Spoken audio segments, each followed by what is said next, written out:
Our next story is about a Rhode Island cat burglar who turns to murder and the intense cross-country manhunt that brings him to justice.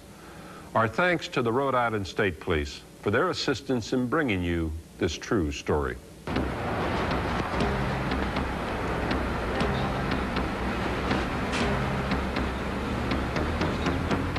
27-year-old Linda Pulse is the mother of 2 young children and is just finishing her weekly marketing.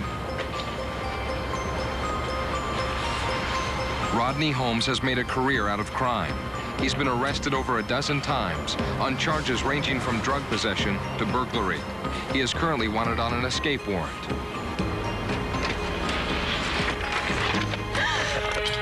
Let's go. Hurry up.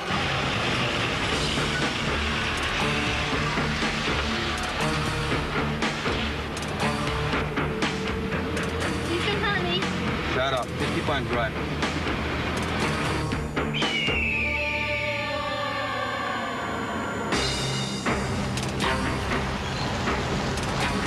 Pull over here. Why? Just do it.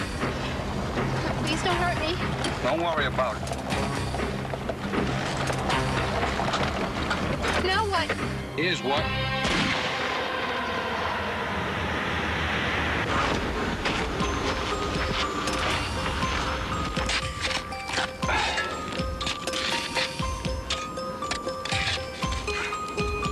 The killer disposes of his victim's body and steals her money and jewelry. Holmes, who has prior convictions for kidnapping and robbery, has abducted women before, but always let them go.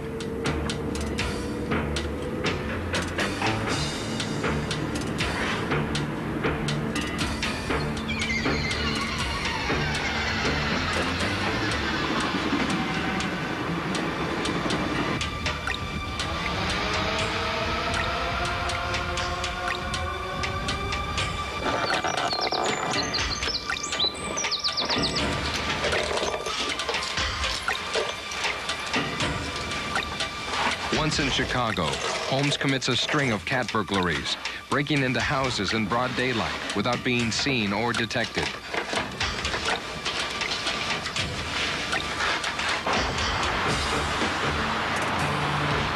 The killer makes his way to Massachusetts and settles in with a girlfriend. Whenever he needs transportation, he hotwires a vehicle using knowledge from years of working in the Navy motor pool. Rhode Island State Police troopers Larry Kessler and Robert Matos are working a late shift, using radar to check speeders. They clock the car going 85 in a 55 zone. You'll generate the ticket. Okay. Troopers don't know that the man they've just pulled over is not only armed and dangerous, but wanted for murder in California. Kessler and his partner take normal safety precautions, including lighting the scene as much as possible. Please. Bobby, he's got a gun. He's got a gun.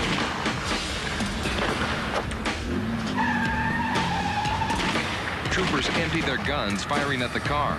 Even though he's wounded, Trooper Kessler hits the driver in the shoulder.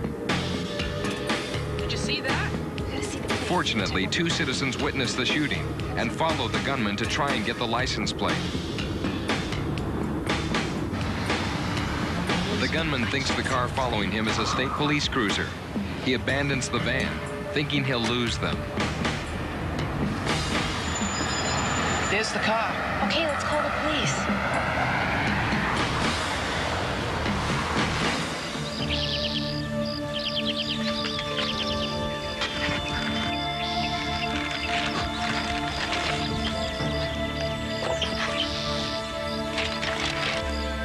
Detective Richard Quinn goes to the scene and searches through the van's contents in hopes of finding valuable clues.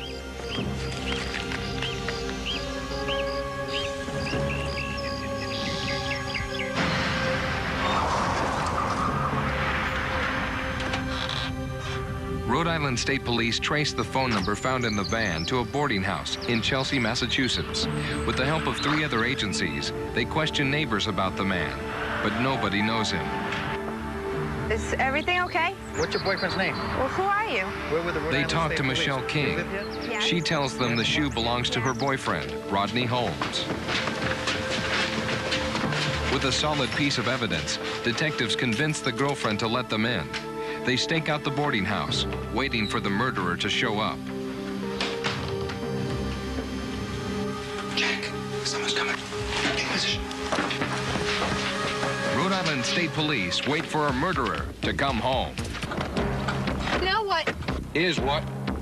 After brutally killing an innocent woman, a man goes on a cross-country crime He's got spree. a gun. He's got a gun. Rhode Island State Police Trooper Larry Kessler is shot during a traffic stop. The search for the gunman leads to his girlfriend's apartment in Massachusetts. Rhode Island State Police detectives wait for him.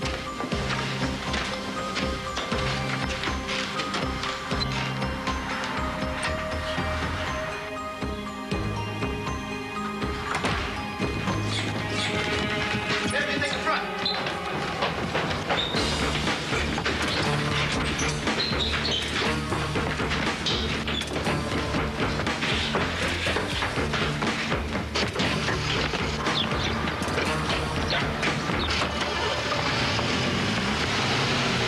Corporal John Devine fires at the gunman after warning him, but the man tries to escape.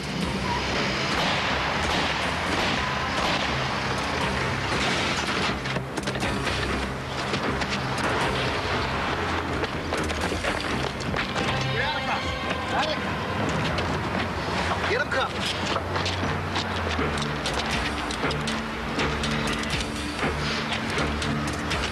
Get a rescue. After recovering from surgery, the gunman was extradited to Rhode Island to stand trial for shooting Trooper Kessler. He was found guilty of assault with intent to kill. He also confessed to the murder of the woman from California and was sentenced to life in prison. Trooper Kessler recuperated and received the Department Service Ribbon for bravery. Trooper Matos also received the Department Service Ribbon for bravery and is now a lieutenant. Corporal Devine retired as a captain. He is now Chief of Police in Smithfield, Rhode Island.